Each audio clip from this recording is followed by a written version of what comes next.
Okay, so we have another parcel to open. So dito ko na siya i-open sa aking workstation kasi nga I'll be needing this sa aking work.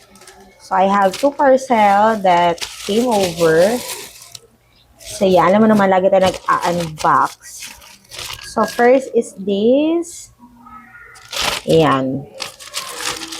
So from ano to? From Shopee.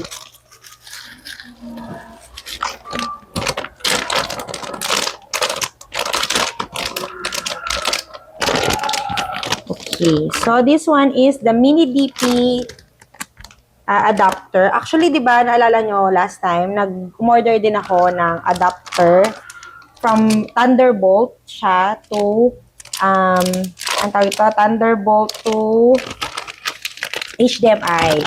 Pero kasi, na-experience ko, parang nawawala-wala siya.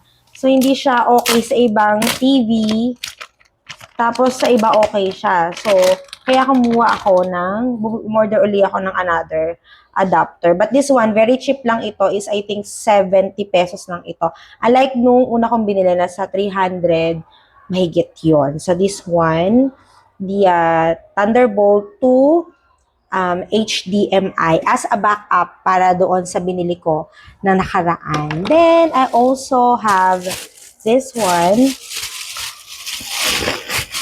Another one from Shopee. This is Bavin Pure Music Stereo and Sound Earphone. It's a earphone. Kasi lagi nawawala yung earphone ko na wireless. For some reason, hindi ko alam kung saan siya napupunta. I have several earphones. Meron pa akong basta ang dami kong gano'n, laging nawawala. I don't know kung saan. May iPad pa ako. iPad Air ba tawag daw, whatever. So, I have several of that. Lagi nawawala. So, balik tayo ngayon sa very traditional earphone like this. Yeah, this one is very cheap lang naman. So, this is, ano na siya, Type-C na siya. So, pwede rin siyang, I believe so, sa pang-call.